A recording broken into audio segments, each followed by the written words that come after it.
எல்லாவற்றையும் செய்கிற தேவனுடைய செயல்களையும் நீ அறியாய். நாம் ஒரு சில ஆசீர்வாதங்களுக்காக, முக்கியமாக நோய்களுக்காக ப்ரேயர் பண்ணுறப்போ தேவன் இந்த மாதிரி தான் சரி பண்ணுவார்னு நாகமான் மாதிரி நாமளா ஒரு எதிர்பார்ப்பு வச்சுக்கிறோம். அவர் நினச்சாரு எலிசா குஷ்டரோகத்தின் மேலே கைகளை வச்சு தன் தேவனை நோக்கி வேண்டுவார், தனக்கு குணமாகிடும்னு. ஆனால் 7 தடவை யோர்தானில் முங்கி எந்திரிச்ச பிறகே குணமானாரு. இதே போல தான் தேவன் நம்மக்கிட்டேயும் சொல்கிறாரு.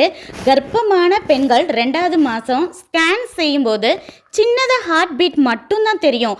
ஆனால் அப்போவே தாயின் வயிற்றில் எப்படி குழந்தையோட எலும்பு வளர ஆரம்பிச்சதுன்னு அந்த தாய்க்கே தெரியாதது போல உன் வாழ்க்கையில் நீ எதிர்பார்க்குற ஆசீர்வாதங்களை எப்போ எந்த மாதிரி அற்புதங்கள் செய்து தரணும்னு எனக்கு தெரியும், உனக்கோ அது முழுசாக தெரியாது. பார்வையற்ற ஒருத்தர் கண்களை தொட்டு குணப்படுத்தவும் எனக்கு தெரியும்.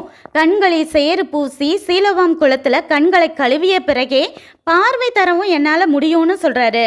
ஸோ தேவன் அவருடைய விருப்பத்துக்கு அற்புதங்களை செய்ய நம்ம வாழ்க்கையை ஒப்பு கொடுத்துட்டு ரிலாக்ஸாக இருப்போமே. நன்றி.